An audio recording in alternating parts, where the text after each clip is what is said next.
And welcome everybody, I'm JD. And I'm Gail. And happy birthday, America. Happy birthday. We're doing a quick show here since it is the July 4th weekend. We had a little celebration yesterday, ate too much, drank too much. You know what you should do on July 4th. You know, I got a quick question for you. Does Britain have a July 4th?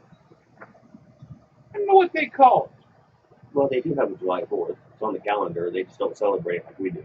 Oh, yeah. Trick question. All right. All right. Yeah, happy birthday, America. And what do they call it in Canada? Boxing Day? Yeah, that was Canada's Independence Day or whatever. Yeah. So we're not going to do a history lesson. You should get that in school, but apparently they don't teach much of American history in school anymore. So you know, we're not going to give a lesson here, but we just kind of want to show the state of America today and how, I guess, poorly we do teach our kids, because most kids, as we see nightly now for the last few months, last few weeks, people going out, tearing down statues of people that actually helped America. You know, desecrating the flag, burning the flag, stepping on the flag. You know, we see all this. Mostly they're young punks because they just haven't been taught the principle of America. They've been taught, but not the principles. Yeah. And, you know, they've been taught the history of America, but bad history. They, you know, most of the time in school now, they only teach you the bad parts of America. They never teach the really good part of America. And we see that now with democratic socialism now, I guess is the biggest thing right now going on.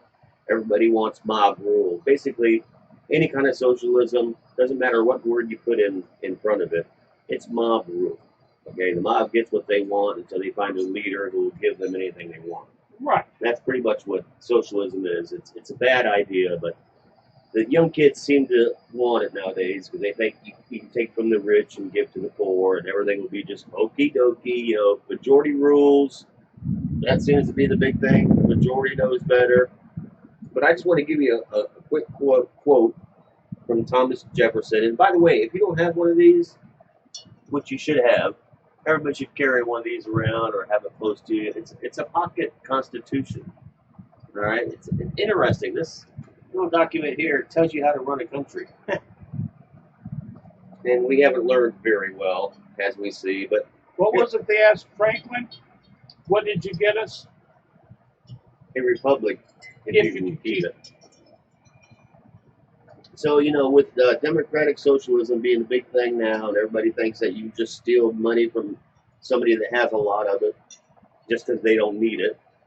You know, people just love that. Which nation does that work for? I don't know yet. But Thomas Jefferson had a great quote, and I thought I would, we're just going to do a little bit of reading today. So it's a quick show. Just hang with us. Really quick show just about the principles of America. But Thomas Jefferson said this a couple hundred years ago. We in America do not have government by the majority. We have government by the majority who participate. All tyranny needs to gain a foothold is for people of good conscience to remain silent. Correct. And I think we're seeing that right now. You know, there's a lot of good people out there that kind of remain silent. They're not out there protesting against the protesters. You know, a lot of people just would rather, especially with this cerveza sickness going around, most people are just hanging out in their houses. That's because they've been brainwashed with the shame and blame society. Yeah. And yeah, pretty much. If you take one side or the other, you know, like they said, if you vote for Trump, you must be a racist, which is, I would say the same thing. If you vote for a Democrat, then you're a thief. Because the Democrats just want to steal money from the rich to give to the poor. So if you vote for a Democrat, you're complicit in theft. So if they call Republicans racist, then we can call Democrats thieves.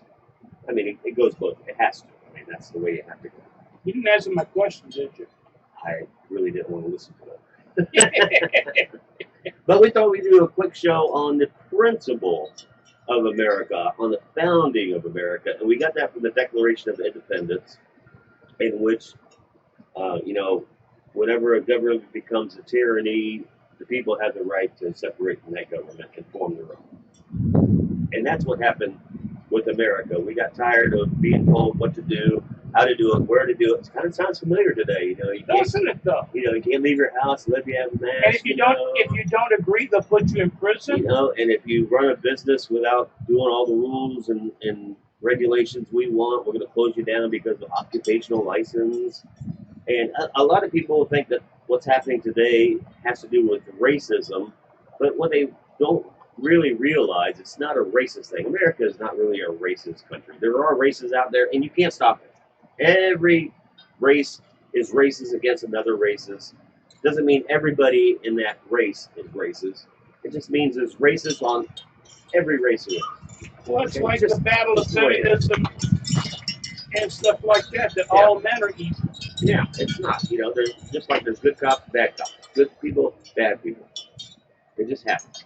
But that's where America changed things. We were the first country that said that the principle of our founding was the right of the individual, the right of me to say and do what I want to do, as long as I don't hurt Gail. And Gail can do what he wants to do, believe what he wants to do, say what he wants to do, be as nasty as he wants to whoever he wants to be, as long as he doesn't bother me.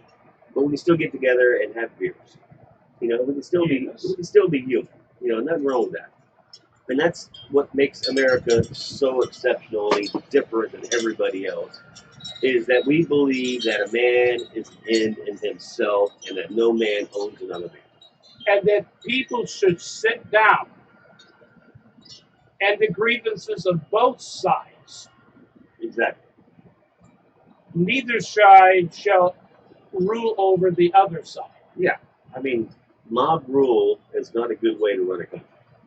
No, look what it did to Russia. Yeah. Look what it did to China. Look what it did to Cuba. Look what it did to Germany. It got a whole. Which time? It got 2 times. They got the whole war in the world because of gang rule, mob rule. And that's what makes America so different, that if you want to become powerful, you do it through money. Money is nothing but a tool.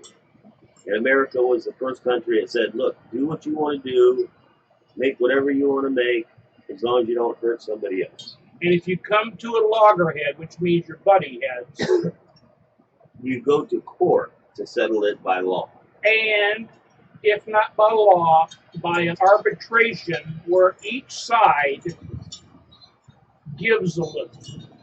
Neither side can have 100%. This is true. It's about negotiation. In some cases, there can be 100%. You can be on the wrong side of some. Yeah, but the basic principle is to find a happy medium where everybody walks away. Where it's a win-win situation. It's a win-win. That's what America's supposed to be, win-win. Not a lose-win or lose-lose, but you might not win as much as you want, but you both come away with something. Kind of like the union contract type of thing. Yeah. Each side comes away thinking they screwed the other side. That's it.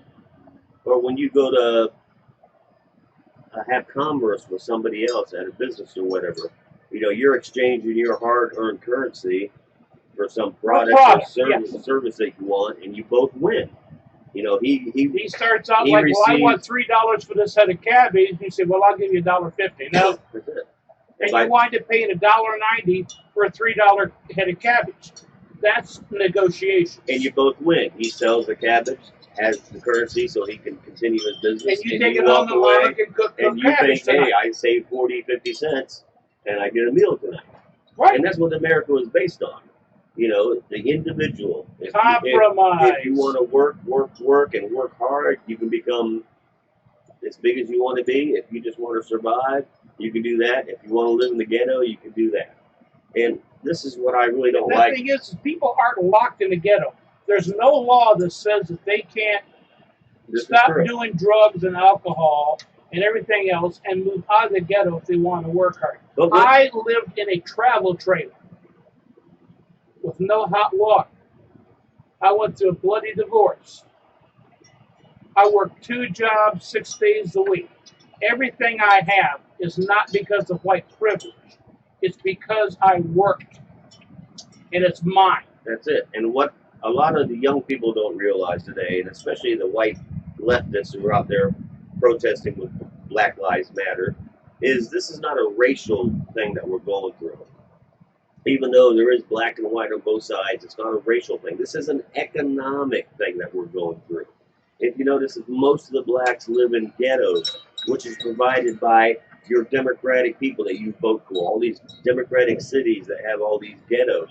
It's because if the Democrats are running it and they're sticking these people into these ghettos. And not only that, they have outrageous rules to where if you want to cut hair, you have to spend a couple $1,000s and spend 1,000 hours learning how to cut hair before you can open a business. That's just ridiculous. They ought to do, you want to do away with racism, you need to bring back capitalism. Do away with occupational license. Do away with minimum wage so anybody can get a job. We haven't had true capitalism in this country for a lot of years. This is true. A lot of true capitalism does not have a book this thick of regulations. That's true. It's like the minimum wage.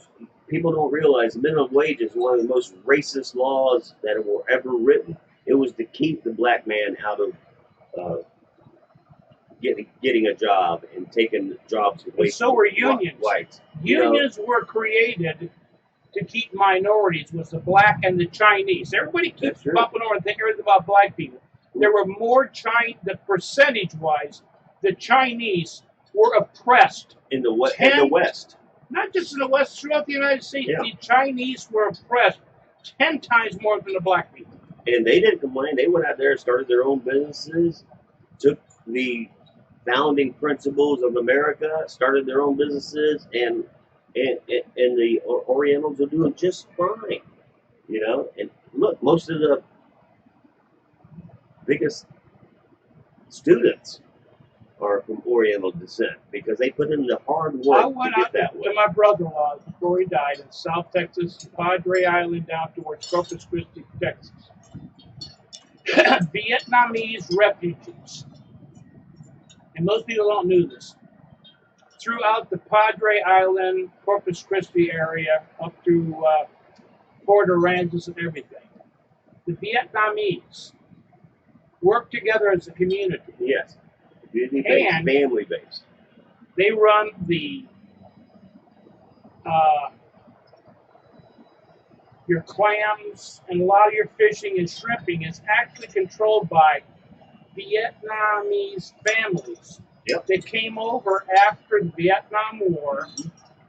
They run the majority of the fishing and stripping industry in central South Texas and the Padre Island between Port Aransas and Port Arthur all the way down to and they did it through hard work and not asking for help from the government. They got together, banded together, and just did the hard work, and they're a success. And what we're just trying to say is, since it is July 4th and it is America's birthday, what we need to do is start teaching our young about the principles of America, and that is the freedom of the individual to do what he wants to get his happiness. And one of the things, if you want to be philosophical and go to university and shit, there is a poet and a writer. His name is Emerson. Emerson, yeah. Ralph Waldo Emerson. Study his writing called Self-Reliance. America was founded even before our Constitution, even bore our Bill of Rights. Going back to when they came here to escape slavery and oppression and debtor's prison, they came here, and the principle of the United States is self-reliance. Yeah. You can... Hey, where's my check at? It's not the government's responsibility to raise you and your children. That's your job and your family's job and your community. It's community, local community. That's how this country was built. And the federal government was supposed to be as small as possible, to not interfere in your life. And that's all we just want to say is that if people just understood the principle of America, which was the freedom of the individual to pursue his own happiness, this would be such a great country, and racism would be done away with if we opened up the markets. There's going to be a certain amount of bigotry because we're humans. Even animals have bigotry. Yeah. If you look at animals, what they do, they pick on the weak and kill the weak so the strong can survive. Everybody says that, what's the word I'm looking for? Discrimination. Hmm? Everybody says that, we got to have laws against discrimination. We do. No, the thing is, we all discriminate every day. It's built into us. Discrimination is a great thing if you look at it the right way. Look, I don't want to hang around murderers and rapists. Yeah. So I discriminate against them as much as I can. I'd rather not deal with those kind of thieves. But I discriminate against thieves as much as I can. Everybody discriminates. If you don't believe You can't make laws if against you it. mumble and grumble because someone cut you off trying to beat a traffic light, you are discriminating. When you go out to lunch, instead of going to a Mexican restaurant, you go to an Italian restaurant, you're discriminating against us Mexicans because you're not going here to eat for lunch. You're going to an Italian restaurant. People just don't understand it, and that's what American is. And I'm not saying that we should discriminate against everybody, but you do discriminate every day. Everybody does. But the beauty of America is you can also hang around the people that you like. You can associate with people that like to make beer. We love to make beer together. We make beer. We hang around the people that we want to hang around. This is a home-brewed wine. And it was great. Mine's empty, by the way. That's not empty here. So we're getting near the end here. And again, if you like this show and you hung out this far, we'd appreciate it if you do one thing, that was just share it with your friends. If you would subscribe and give us a like, that would be icing on the cake, as they say. Absolutely, and be self-reliant. That's it. Because if you don't prepare, like for a hurricane or tornado, do you have a plan for a tornado? Well, then you're being self-reliant and discriminating that my family comes first. That's it. I'm not trying to save everyone in the neighborhood. I'm saving my wife, my children, my friends. And by doing that, you can then help your neighbors. Yes. As long as you're safe, then you can start helping other people. And it's people who you choose to hang around with. And that's the beauty of America. And another beauty of America, if you don't like your boss, you can start your own business. That's the beauty of America. If you think you can do it better than your boss, start your own business. If the government allows you to do it with occupational license, which ought to be done away with. But that's a whole other show. So we kind of hope. Happy birthday, America. We didn't give you a history lesson because we didn't give you dates. There's always dates when you learn history, but we just kind of gave you an understanding basic principles of the philosophy and the principle of America, which is self-reliance, being an individual to pursue your own happiness. And until then, it's been a great show, and hopefully we'll do another one here in a couple of days. Absolutely. And again, like, share, comment if you would. Let us think what your thoughts are on the principles of America, and we hope to see you soon. Absolutely. I'm Sneakee Bastard 1. I'm Sneakee Bastard 2. And it's been fun. Everybody have a great day. And again, we appreciate you watching us. If you have any comments, leave them below.